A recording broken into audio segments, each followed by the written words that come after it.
नमस्कार दोस्तों, India now में आपका स्वागत है। आज हम एक ऐसे विषय पर बात करने वाले हैं जो दुनिया की भू राजनीति को बदल सकता है। हम बात कर रहे हैं मध्य पूर्व में जारी तनाव की, इजरायल और ईरान के बीच की आग की।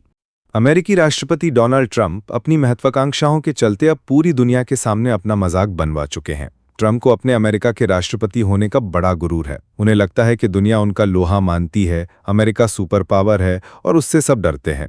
और इसी गलतफहमी के जाल में ट्रंप ऐसे फंसे हैं कि बाहर झांक ही नहीं पा रहे हैं। ट्रंप को शांति दूत बनना है तो वहीं दो देशों की लड़ाई में कूदना भी है। दुनिया भर में वो सीज फायर कराते फिर रहे हैं, लेकिन अपनी ही लगाई हुई आग को बुझाने में वो पूरी तरह से फेल हो गए हैं। वो कहते कुछ हैं और करते कुछ हैं। खैर, हमारी इस वीडियो का मुख्य किरदार ट्रंप नहीं है, तो उन्हें साइड करते हैं और आते हैं असली मुद्दे पर। अपनी अपनी शर्तों के साथ ही सही, लेकिन इजरायल और ईरान अब इस युद्ध को रोकना चाहते हैं। अब ट्रंप तो इस युद्ध को नहीं रुकवा पाए, उल्टा इस युद्ध का ही हिस्सा बन गए। तो अब कौन है जो मिडिल ईस्ट के इस तनाव को कम कर सकता है? वो नाम है प्रधानमंत्री नरेंद्र मोदी का।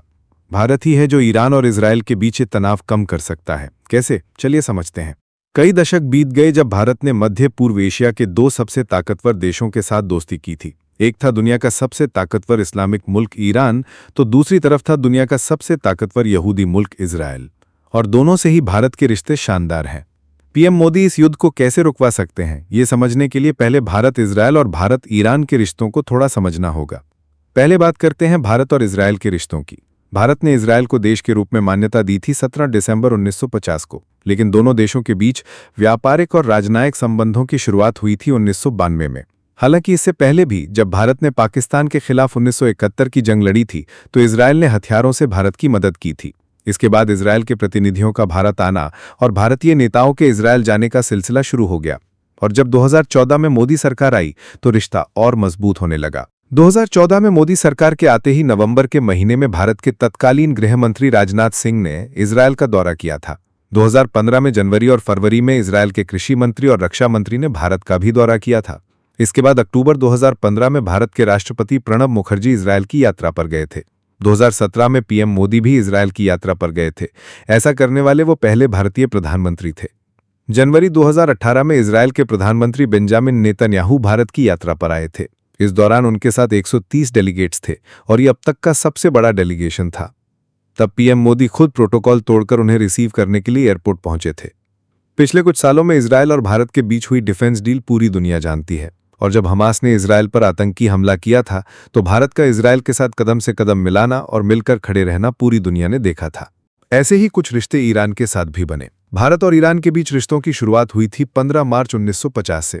1956 में ईरान के शाह भारत की यात्रा पर आए थे, तो भारत के प्रधानमंत्री पंडित नेहरू 1959 में ईरान की यात्रा पर गए थे। फिर 1974 में इंदिरा गांधी ने ईरान की यात्रा की थी। उसके बाद प्रधानमंत्री मोरारजी देसाई भी 1977 में ईरान की यात्रा पर गए थे, और जिसके जवाब में ईरान के शाह 1978 में भारत की यात्रा पर आए थे।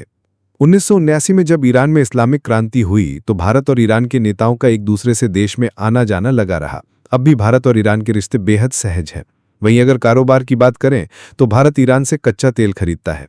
भारत को अपनी खपत का करीब 84% कच्चा तेल आयात करना पड़ता है, और इसमें से करीब 10% तेल ईरान से खरीदा जाता है। इसके अलावा अफगानिस्तान से अपने कारोबारी रिश्ते बनाए रखने के लिए भारत ईरान में चाबहार पोर्ट बनाने में भी ईरान की मदद कर रहा है, और ये अपने आप में काफी बड़ी बात है।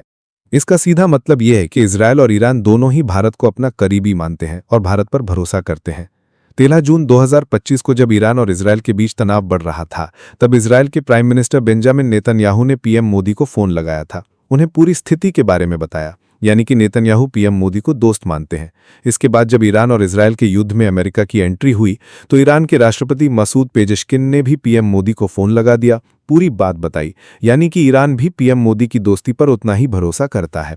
यानी कि पीएम मोदी ही एक ऐसी कड़ी है जो दोनों देशों को समझाने की अंतर्राष्ट्रीय स्तर पर ताकत भी रखते हैं और कूटनीतिक समझ भी। डोनाल्ड ट्रंप की तरह तो बिल्कुल भी नहीं, जो एक तरफ से मिसाइलें चलवाएं और दूसरी तरफ से सीज फायर चलाने लग जाएं। अब देखना यह है कि क्या प्रधानमंत्री मोदी इस मामले में कोई फैसला ले सकते हैं। खैर, इस पर जो भी अपडेट होगा आपके साथ शेयर जरूर करेंगे। लेकिन ये वीडियो आपको कैसा लगा, अपनी राय कमेंट सेक्शन में शेयर कीजिए। देखते रहिए इंडिया नाउ।